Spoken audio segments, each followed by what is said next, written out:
Life time science நேர்களுக்கு வணக்கங்க. இப்போ நம்ம பார்க்குறது எப்படின்னா, இப்போ ஒரு கிரகங்கள் பரிவர்த்தனை அடைஞ்சிருக்கு.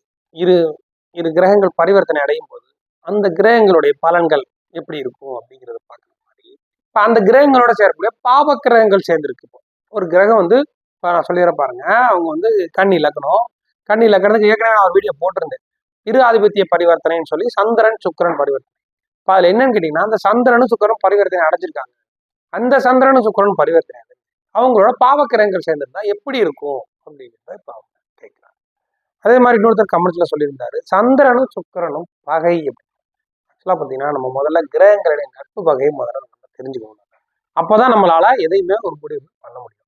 அவர் சந்திரனும் சுக்கிரனும் பகை எப்படி இல்லாம சந்திரனும் சுக்கிரையும் நட்புங்கிற மாதிரி சொல்லியிருந்தார். ஆக்சுவலா வந்து பகை அது ரெண்டும்.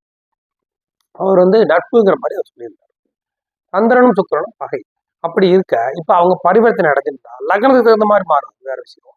இப்ப நான் வந்து அந்த பரிவர்த்தனை அடைஞ்ச கிரகத்தினோட பாவக்கிரகம் இருந்தா என்ன செய்யும்? இப்ப அதுதான் வந்து கேட்ட கேள்வி.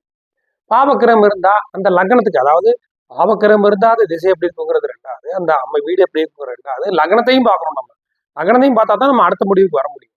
இப்ப அவர் கேட்டிருக்கிறது கன்னி லக்னத்துக்கு சந்திரனும் சுக்கிரனும் பரிவர்த்தனை, 11ஆம் இடத்துல சுக்கிரனோட செவ்வாய் இருக்கு, இது எப்படிங்கிறத கேட்கிறாரு.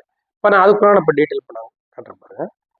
இப்ப பாத்துக்கோங்க, கன்னி லக்னங்க, லக்னத்துல புதன் ராகு, 2ல யாரும் இல்ல, 3ல யாரும் இல்ல, 4ல குரு ஆட்சி, 5 6ல யாரும் இல்ல, 7ல சனியும் கேதுவும், 8ல யாரும் இல்ல, 9ல சந்திரன், 10ல யாரும் இல்ல, 11ல சுக்கிரன் செவ்வாய்,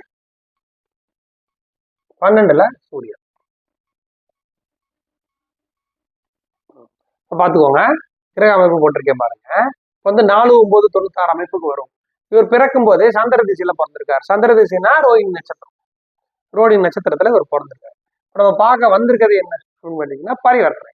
இப்ப பாருங்க, 9ஆம் வீடு 2 9 குடையவர், 2ஆம் வீடு 1 2ஆம் வீடு 3 4 5 6 7 8 9ஆம் வீடு 2 9 அதிபதி சுக்கிரனுங்க.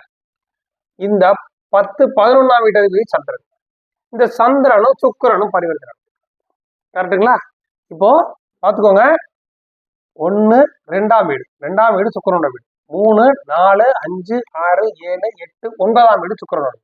இந்த 2 வீட்டுக்கும் சுக்கிரன் தாங்க அதிபதி. இந்த சந்திரன் இருக்காரு பார்த்தீங்களா, அவருக்கு வந்து 9க்கு அடுத்து இது 10ங்களா, இது 10க்கு அடுத்து இது 11ங்களா, 11ல சுக்கிரன், அதாவது இது சந்திரனோட வீடு. இப்ப சுக்கிரனும் சந்திரனும், சுக்கிரன் வீட்டுல சந்திரன், சந்திரன் வீட்டுல சுக்கிரன் இப்படி உட்கார்ந்துருக்காங்க. இந்த கன்னி லக்னத்துக்கு இவங்க பரிவர்த்தனை எடுத்து நல்ல அமைப்பு, சும்மா சொல்ல முடியாது, நல்ல யோகமான அமைப்பு. ஏங்க அப்படின்னு கேட்டீங்கன்னா, இந்த எப்பவுமே நான் என்ன மற்ற வீடியோலையும் சொல்லியிருக்கேன், 2 11 கூடவர்கள் தொடர்பு கொள்ள வேண்டும் அப்படின்னு, பார்த்து கொள்ள வேண்டும், இணைய வேண்டும், இல்லாட்டினா ஏதோ ஒரு வகையில அவங்க தொடர்பு கொள்ள வேண்டும்னு சொல்லியிருக்கேன். அதே மாதிரி பார்த்தீங்கன்னா 2 11ன்னா 2ஆம் அதிபதி சுக்கிரன், 11ஆம் அதிபதி சந்திரன். இவங்க தான் பொருளாதாரத்தை நம்மளுக்கு கொடுக்குறவங்க. இது தனஸ்தானம், இது லாபஸ்தானம், அவ்வளவுதான். இந்த 2 வீட்டு அதிபதி இவங்க பரிவர்த்தனை இருக்காங்களா, இது நல்ல அமைப்பு தான். இருந்தாலும் இந்த சந்திரன் சுக்கிரன் பரிவர்த்தனை அடைகிறதுல மற்ற லக்கணங்களுக்கு இது பரவாயில்ல. இருந்தாலும் சுக்கிரன் சந்திரனோட வீட்டுல இருந்து கூட செவ்வாய் சேர்ந்திருக்காரு. இப்போ அவர் கேட்கிற கேள்வியும் அதுதான், செவ்வாய் சேர்ந்திருக்காரு எப்படி இருக்கும் அப்படின்னா, இப்போ நான் சொல்றேன் பார்த்துக்கோ. சந்திர திசை அவர் பிறக்கும் போது 10 வருஷம் சந்திர திசை, அதுக்கடுத்து செவ்வாய் திசை 7 வருஷம், அதுக்கடுத்து ராகு திசை. இப்போ அவருக்கு ராகு திசை ஓடிட்டு இருக்கு, 2031 வரைக்கும் அவருக்கு ராகு திசை தான்.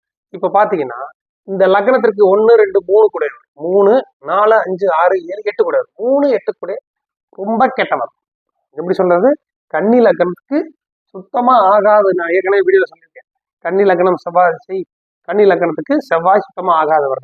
அப்படி இருக்க இந்த செவ்வாய் போய் 3 8 கூட கெட்டவராகி, ரொம்ப கெட்டவராகி போய் அவர் 11ல நீசம் அடைஞ்சிருக்கார்.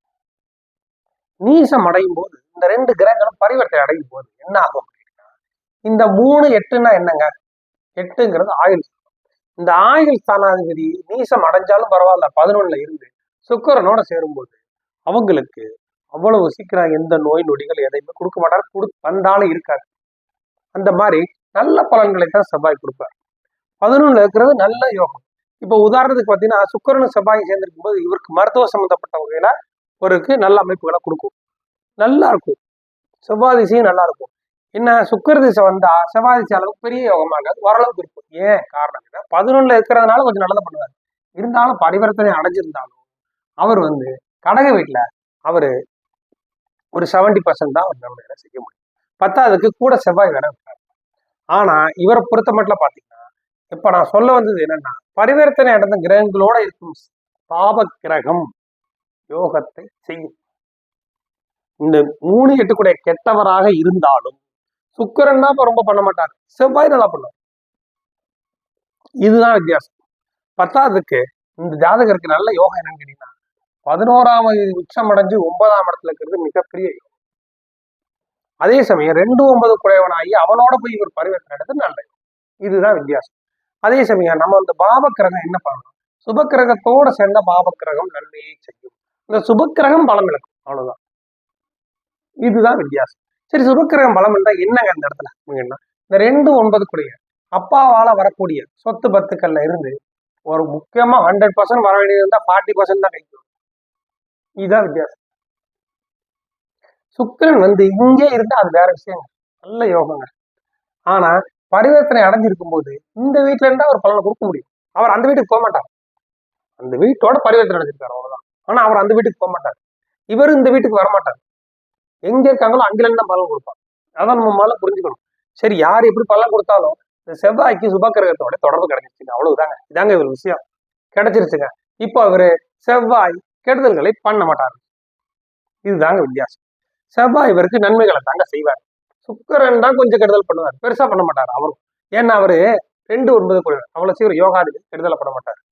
வர வேண்டி இருக்கிறது கொஞ்சம் கம்மியா வரும், லேட்டா வரும். ஆனா செவ்வாய் திசை, செவ்வாயை பொறுத்த மட்டும் அவருக்கு நல்லதை தான் பண்ணுவார். நோயே வராது, வந்தாலும் நிற்காது. அந்த மாதிரி நல்ல அமைப்புகள் கொடுப்பாரு, ஆயுசை அதிகம் பண்ணி கொடுப்பாரு. இந்த அமைப்புகளை அவர் கொடுத்துருவாரு. அதனால இந்த செவ்வாயை பத்தி பயப்பட வேண்டிய அவசியம் இல்லை. நிலமெல்லாம் அமைச்சா நல்லா இருக்குங்க அந்த ஜாதகத்துக்கு. அதே சமயம் மருத்துவ சம்பந்தப்பட்ட வகைகளை இவங்க இருப்பாங்க, நல்ல லாபம் எல்லாமே பணம் முடியாத இருக்கும். அதுக்கு அடுத்தபடியா ரியல் எஸ்டேட், இதுல நல்ல அமைப்புகளை அவர் கொடுப்பாரு. இதுதாங்க அவங்க கேட்டது. பரிவர்த்தனை அடைஞ்ச கிரகத்தோடைய பாவ கிரகம் சேர்ந்தால் எப்படி இருக்கும், நல்ல நன்மைகளை தான் செய்யும். 12ஆம் அதிபதி 12ஆம் இடத்துல இருப்பது நல்ல யோகம். அரசு சம்பந்தப்பட்ட வகையில எல்லாம் நல்ல அமைப்புகளை கொடுத்துரும்.